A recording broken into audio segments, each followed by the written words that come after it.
Digital transformation is one of those terms that's open to interpretation. So if you're in IT, it's about modernizing the infrastructure, moving to the cloud, changing operations and apps and processes to sort of accommodate how to do business in a digital economy. If you're in marketing, it's about understanding the new customer and investing in customer experience. If you're in service and support, it's looking at optimizing loyalty or CRM.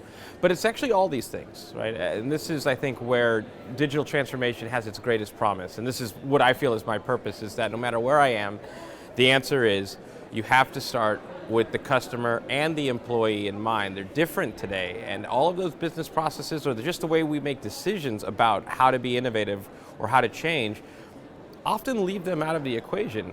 We just take the way we've always done things and apply it to something that's new. And I think the greatest promise of digital transformation is to just maybe take a step back and see, what should we do if we could do it from the beginning in order to be competitive, because everybody otherwise is going to just do the same things, and therefore there's really no great competitive advantage. It's just using something so promising and new as a commodity.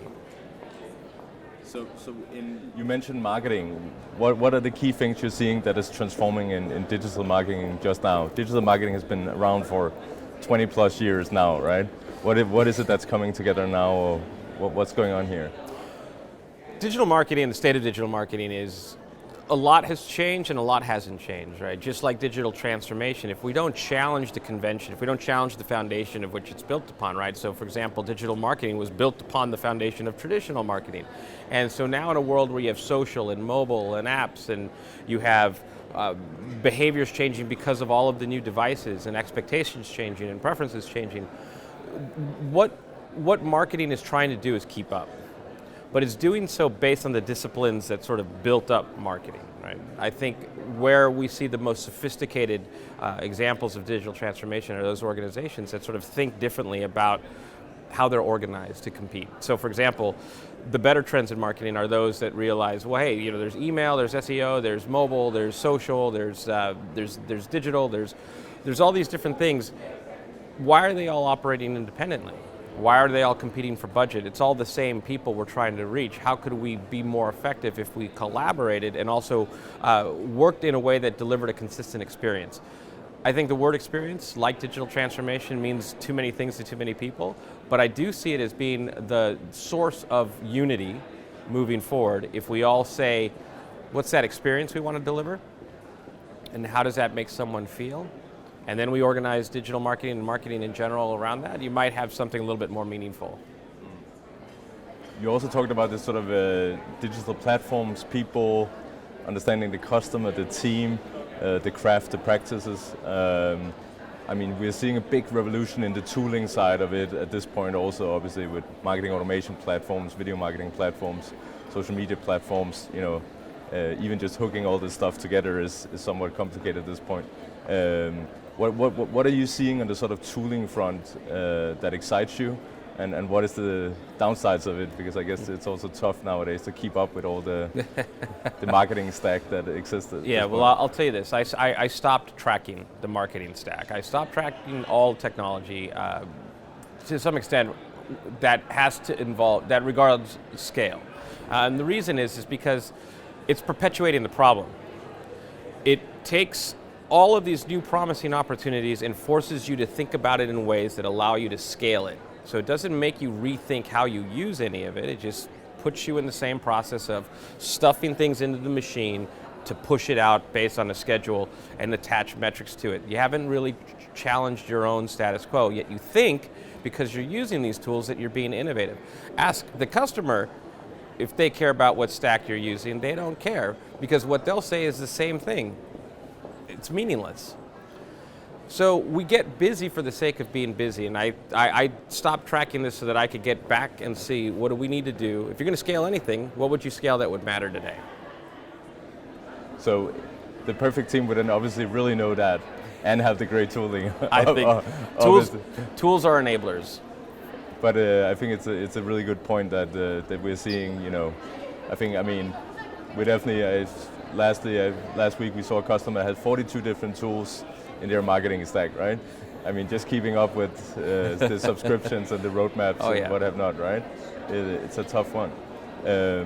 So what presently really excites you just now? I mean, what's the last 3 to 6 months? We live in a world in turmoil and disruption on many levels these days.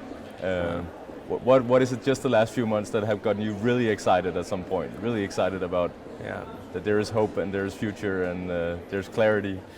If it's one thing that I'm excited about, it's that the consumerization of all technology is having its moment. It's really starting to. I mean, there's a lot to really try to keep up with, but it's having its moment where that it's crashing over consumerism in ways that are forcing companies to have the kinds of conversations they should have had a long time ago.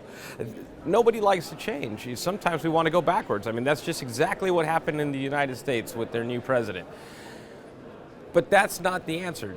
There's a future. It's going to happen, right? And you have a choice. And so what has me so excited is that if you allow yourselves to see where it's going, you can be part of it. And you have a choice of how you want to be part of it. Do you want to let it affect you, or do you want to shape it?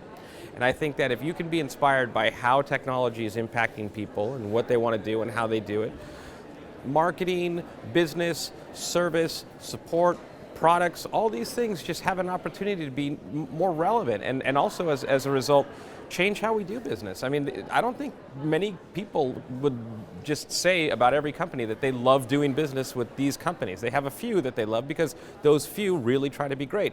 Everybody else has a reluctant relationship with certain companies, and it's just sort of been that way for far too long. So we're in Copenhagen today, a city you've been through a lot in recent years. What's your take on what's the special sort of Copenhagen challenge in this space? What's the advantage and what's the disadvantage for all the people you're meeting here? Well, I'll tell you this. The one thing about Copenhagen that I see is it's not unlike every place I see.